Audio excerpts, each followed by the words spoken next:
Meus amigos, que noite triste para a dupla Caju, 2 derrotas, principalmente a derrota do Caxias absolutamente inaceitável, essa é a palavra, né? Inaceitável, não tem como, por qualquer ótica que se analise, tirar a crítica que o Caxias merece por essa derrota. O Juventude voltou a cometer os erros que cometia lá nos tempos da Série A com o Eduardo Batista, né? É aquela história de jogar bem e perder, não adianta, né? Futebol, o objetivo do jogo é fazer gol. Tudo bem, tem coisas promissoras, a gente vai falar sobre isso aqui, mas perdeu, né? Dupla Caju viveu uma noite muito ruim, desde o primeiro tempo. Aliás, os primeiros gols, né, do Brasil e do Grêmio saíram no mesmo minuto, inclusive. O jogo que eu transmiti na Sport Serra, o primeiro tempo, o Juventude estava um pouco atrapalhado, né? Foi um jogo equilibrado de fato, o Eric Farias teve uma boa chance e foi a primeira do jogo. O Grêmio teve uma ótima chance com o Soteldo num erro de saída do Juventude, que aliás se repetiu ao longo do primeiro tempo. E o gol que o Juventude leva é de novo na bola parada, né? Muito parecido com o gol que o Juventude já havia levado do São José. Isso é um problema, o Roger precisa corrigir essa bola parada, mesmo não tendo tempo, porque isso decide jogos, né?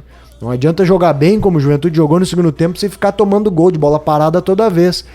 E não só isso, eu não gostei do posicionamento da defesa do Juventude ao longo de todo o primeiro tempo.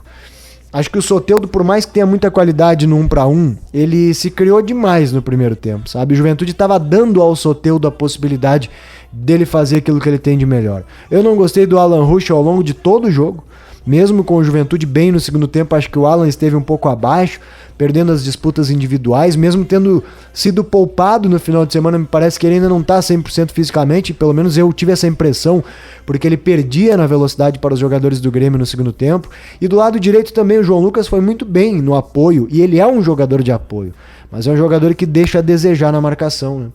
No segundo tempo, eu gostei da proposição de jogo do Juventude, eu gostei da imposição. É bem verdade que faltou acabamento, é claro, né?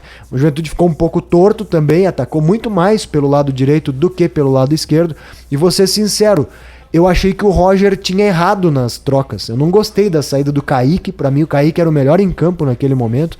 Eu também não teria tirado o Jean Carlos, que é o homem da bola parada, né? Pro Juventude ter a falta e ter o escanteio. Mas no fim se revelaram boas as trocas, porque quem entrou bem. O Luiz Oyama entrou muito bem, o Rildo entrou bem. São opções que o Juventude vai ganhando, né? E é isso que se tira de positivo dessa derrota do Juventude para o Grêmio. As opções que vão aparecendo. Aos poucos o Juventude vai ganhando corpo enquanto elenco. Eu gostei da estreia do Gilberto, acho que mesmo há muito tempo sem jogar, o Gilberto acrescentou no ataque uma característica diferente de segurar a bola, de preocupar os adversários. É um jogador experiente que leva, né, um pouco mais de respeito e imposição, até porque o Eric Farias, que vinha atuando naquela função, não é exatamente um centroavante com as características do Gilberto. E aliás o Eric de novo, né, em jogos grandes assim, tem essa dificuldade de perder gol e tal.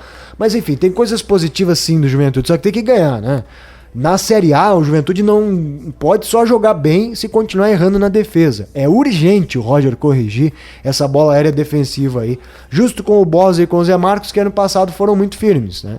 Tá em tempo de corrigir, não tem terra arrasada, longe disso, pelo contrário, tem coisas do Juventude, sobretudo no segundo tempo, que dão muita esperança em termos de evolução.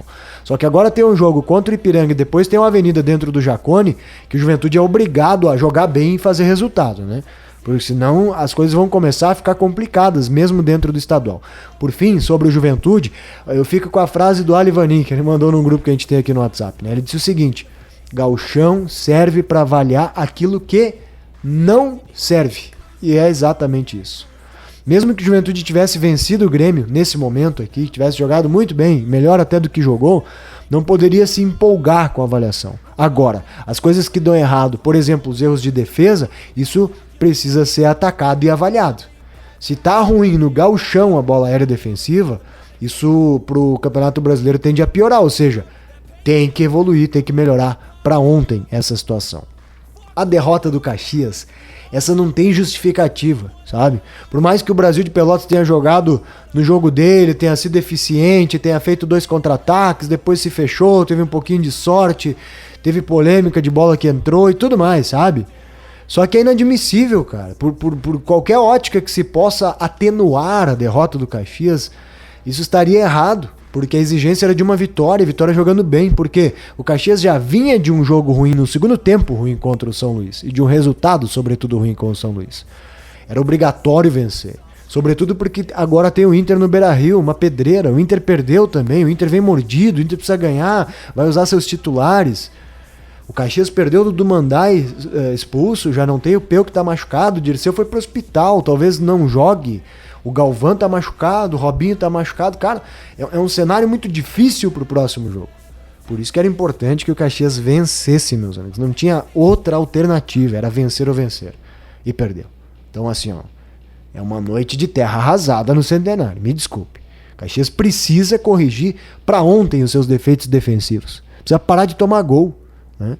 Precisa parar de tomar gol, urgente, primeiro, né? O Gerson tem falado sobre isso, sobre essa dificuldade. E tudo aquilo que o Caxias desenhou ao longo da pré-temporada e na arrancada, parece que se perdeu nos últimos 2 jogos, né? Então tem essa oportunidade, né, de recuperar diante de um grande adversário que é o Inter, mas a gente sabe que é mais difícil. Agora, que o Caxias sai dessa noite deixando muitas preocupações, isso aí não tem dúvida, gente. Eu não consigo, por mais otimista que a gente seja, e condescendente, e que a gente entenda, não tem como aceitar essa derrota de hoje. Deixa teu like aqui no vídeo, se inscreve aqui no canal, vamos seguir trocando ideias sobre a nossa dupla Caju, que infelizmente tomou na cabeça, né, nessa rodada de meio de semana. Até o próximo vídeo.